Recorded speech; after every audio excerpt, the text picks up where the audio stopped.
For this morning, and I do not believe it's by accident. But before we get into it, I want to ask a question, and you can uh, put in your chat, or in the very beginning, you can, if you feel so led, you can verbally, orally interrupt. I want you to say how you're feeling about 2022. How are you feeling about 2022 as we begin this year? How are you feeling? So we'll see what people bring up. Different things, maybe not how necessarily you're feeling, but how other people are feeling. You might say, I have a friend who feels this way. I'll give you that out. Uh, when it's really you, you can say, I have a friend. Um, so some people are uh, typing Cautiously in optimistic. opti- Cautiously optimistic. cautiously optimistic. Okay. Hopeful and stressed. Oh no, Kathleen's mother went to the emergency room, starting off with a bang. Yeah. So, Sal, believing for a great year. Good. Yeah. So, in any answer you can honestly say, I think some of us who are um, maybe not so keen to respond might have different answers. Uncertain and discouraged, hopeful, feeling closer to God, don't want to miss a day communicating with God.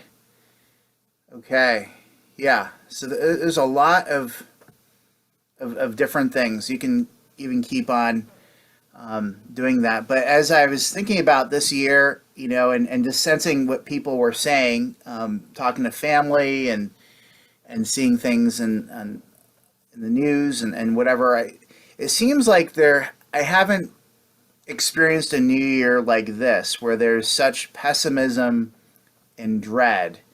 Um, a lot of doom and gloom being more openly shared than ever before.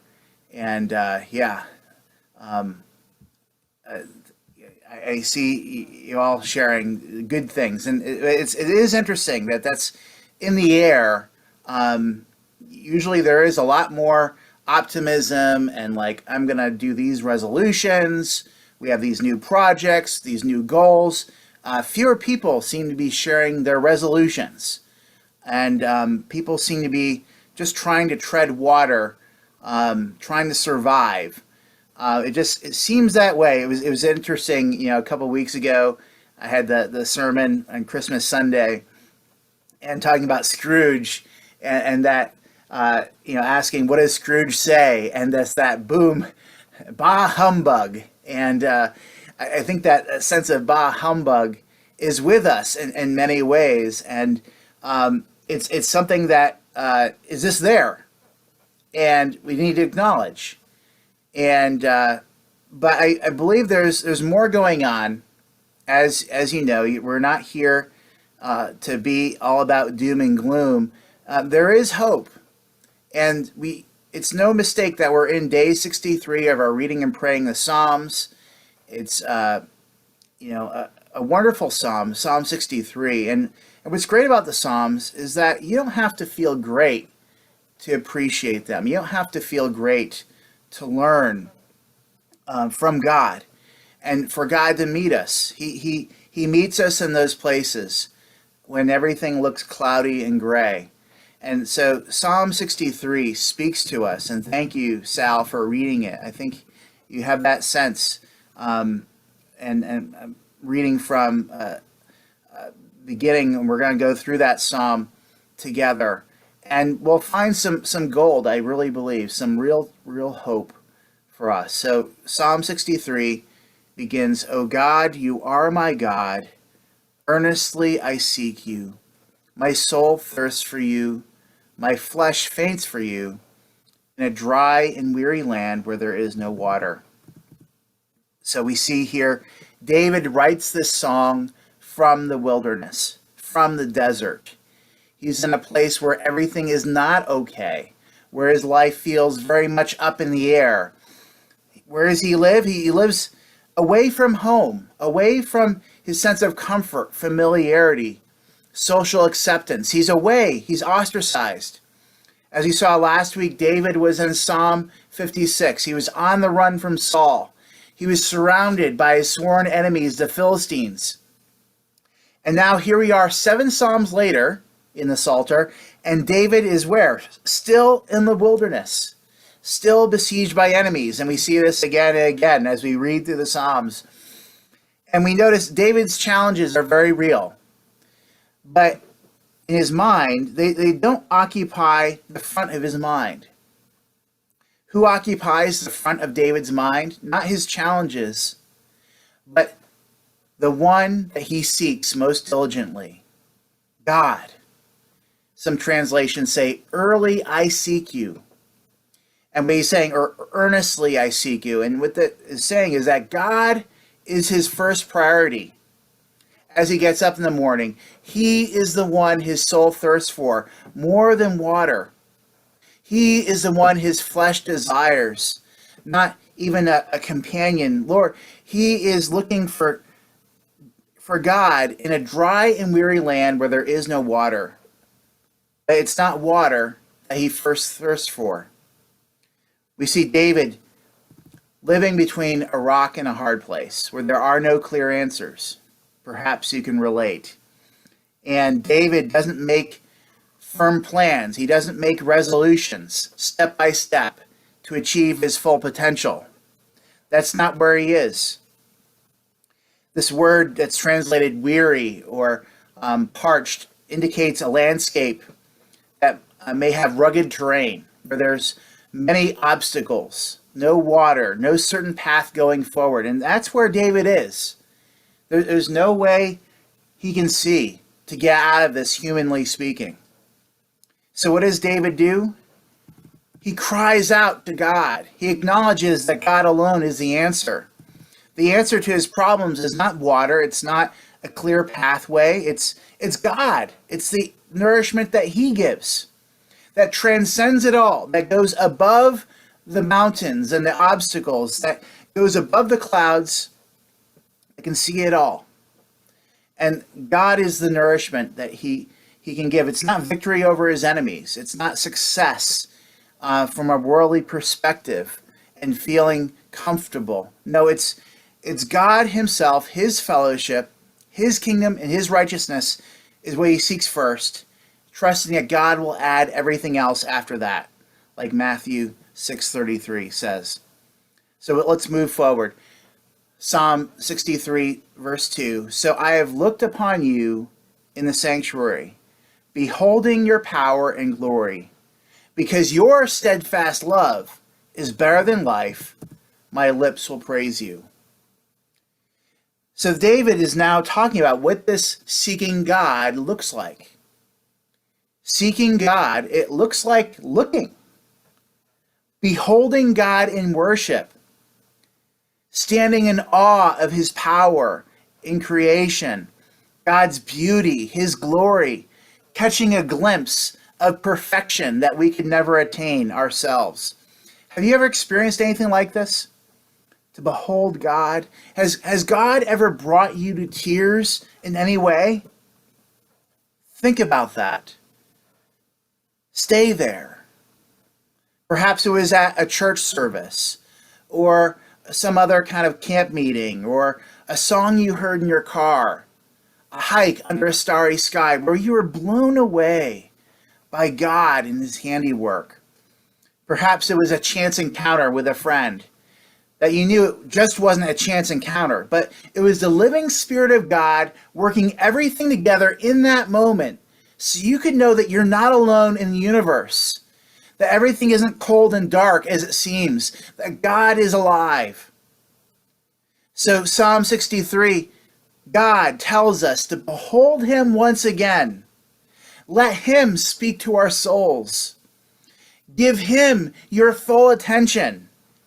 That's what worship is, giving him your attention. That's what prayer is about, not just wandering off, but saying, to you I cry out. I'm giving you attention, because I know you're looking down at me.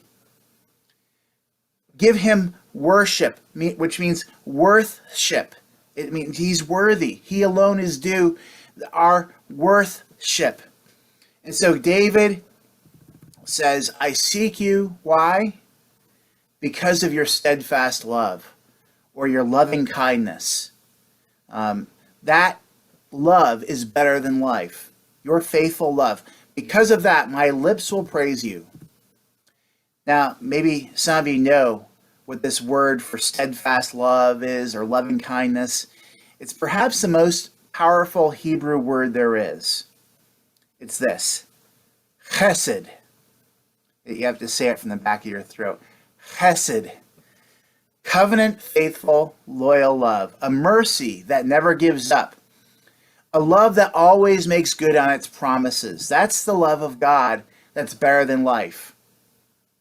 That's the love that we see in Psalm 23, where it ends. The Lord's my shepherd, that psalm. How does it end? Surely goodness and chesed will follow me all the days of my life, and I will dwell in the house of the Lord forever. That's the love that's better than life. It's the steadfast loving kindness that is the last word. That is the foundation of everything else. That nothing can break God's chesed for his people. Nothing. And that's what David's counting on. Take note here. This is not some sentimental puppy dog love that God has for us. Jesus is my boyfriend kind of love, where he just gushes emotion at us. Now, there is emotionality to this love, but this is more than Romeo and Juliet in the throes of passion, killing themselves because of strong feeling. Oh, this is better than life. No, what's better than life is a kind of faithful love that God has that's more like a marriage, a firm marriage, loving kindness love that puts everything else in order, that makes everything make sense. It's the kind of love that when Jesus says in John, abide in me and I will abide in you. Abide in what? My love, my loving kindness, my agape love, sacrificial love. This is the love that we need to abide in. Because if we don't abide in his love, if we don't draw life from this chesed, we will die on the vine. It's God's loving kindness that puts everything else in perspective, that enables us not merely to survive, to have life, but to thrive under adverse conditions. David continues, verse 4. So I will bless you, he's speaking to God, as long as I live. In your name I will lift up my hands. My soul will be satisfied as with fat and rich food. My mouth will praise you with joyful lips. When I remember you upon my bed and meditate on you in the watches of the night, for you have been my help. And in the shadow of your wings I will sing for joy. This is a portrait of David's life. More than the discouragement that he feels or the obstacles in his path, the Goliaths that he's faced, no, the loving kindness is what overshadows it all. It's what gives him the assurance that everything will be okay. That he is like a small bird taking refuge under God's much larger wings. He knows he's protected and loved. God's love enables us to rejoice, even in the worst circumstances. David knows he's not alone. There's a feast for his soul that God provides for him with his word, with his spirit. And he can meditate on that day and night. This word to meditate can be translated ponder or having imagination. So we remember God and we think about how he created us and created everything, how he upholds all things by his power and with his love. And it gives us food, it gives us energy. It's kind of similar to what Paul says in Philippians as he's trying to get across to the Christians what we are to do with our minds. How do we meditate? He says, brothers, whatever is true, whatever is noble, whatever is right, whatever is pure, whatever is lovely, whatever is admirable. There's so many good things. Anything that's excellent or praiseworthy, think or mull over about such things. Whatever you've learned or received or heard from me or seen in me, put into practice, and the God of peace will be with you. So we see in David, with Paul, meditating on God leads us to peace, to his goodness, his righteousness, his truth, his beauty. It's not by emptying our mind or fighting against the darkness. It's not by cursing the darkness that we gain light, but by going back to the light and the source of that light, God, and filling our minds with good things, true things, so that we overflow with thanksgiving, beautiful things. God gives us peace then when we fill ourselves with God and his good things. And so we know there's anxiety all around us, and mental health is a huge thing. And that's something, 2022 we need to deal with. But the sole solution to our anxiety is not our physical health or our physical wealth. It's not about somebody going to jail who's responsible for doing wrong or releasing a virus or any leaders who are incompetent or evil. No, the solution to our anxiety is God. It's what's true, what's noble, pushing out those bad things, the lovely and excellent things that reflect God, pushing out the darkness. And that's what David knew. That's how David could keep going in a dry and weary land where there is no water. Verse 8, my soul clings to you, your right hand upholds me. But those who seek to destroy my life shall go down into the depths of the earth. They shall be given over to the power of the sword. They shall be a portion for jackals. Not a good thing. But the king shall rejoice in God. All who swear by him shall exult. For the mouths of liars will be stopped. We see David trusting in God and in his justice. Again and again in the story of David, he is tempted to take control of his destiny, to hunt down and kill Saul, just like Saul is trying to kill David. When Jesus lived on earth, he was tempted the very same way. Grab hold of what he could. Use his power for his own comfort. But that's not the way of Jesus. It's not the way of David.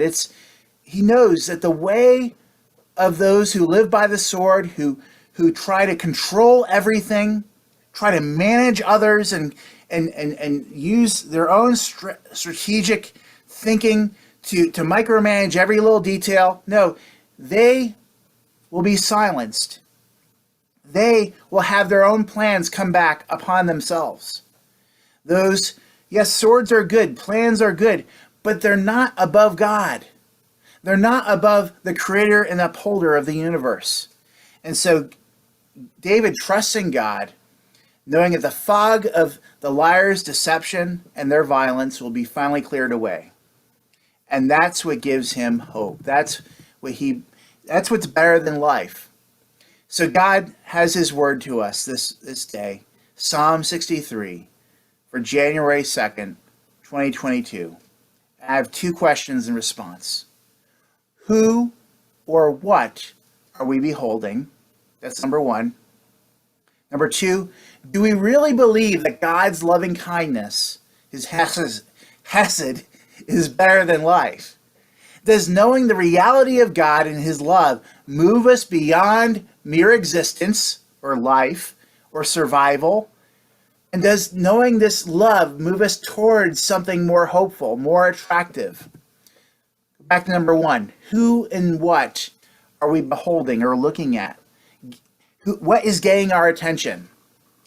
Now, as I look at myself, I confess I'm guilty of doom scrolling through social media and the news. If it's not COVID, it's about inflation or politics. I get worked up and upset about a great deal of things I have no control over. Remember murder hornets and how people are going crazy about murder hornets? That was yesterday's news. Today's news has this new version of it. And many of the things that we get worried about become a big nothing when we look at it. And so David says, early I will seek you, God. You are the that my first priority. And I need to say, it's not always been that way for me. I need to spend more time reading God and His Word, pondering God's reality, filling my mind about good things, beautiful things, instead of the anxious things. Sal Fakara spoke to me earlier this week and said, I really believe our church needs to memorize Psalm 91 together. The psalm about God's wings sheltering us as little chicks. I said, yeah, I think that's true. We should memorize Psalm 91 together this year. So let's start doing that. Read with our psalm that we normally do, plus Psalm 91, so that we memorize it and have that as ammunition against the anxiety that we will feel, that God is over us. So that's number one. Who or what are we beholding? Number two, how is God's love? Do we really believe His loving kindness is better than existence, better than life? And I need to trust that. I need to look at the ways I don't see His love, and I'm tempted just to try to survive. And I need to know that even my existence is evidence of God's love. The cross, Jesus dying for our sin, is proof of His great love for us. What more do I need? God gives us His Word. It's not by the food I eat or the exercise I do that I live, but by the words that come from His mouth. There's so much more to life than getting good grades, going to work, paying the bills, retiring and waiting to die.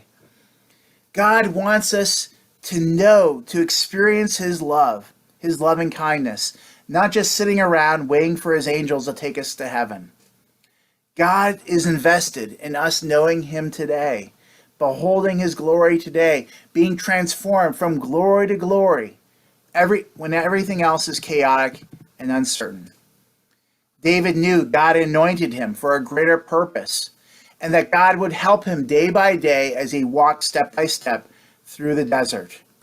David didn't have worldly security. He didn't have certainty. He didn't have a grand plan. He just had trust in His loving kindness, this chesed of God that would chase him and follow him down, direct him, enable him to joyfully endure whatever trial he had. Because of God's chesed, we can know God will lead us through 2022. God will continue to be faithful. He will surprise us, even when things look cloudy.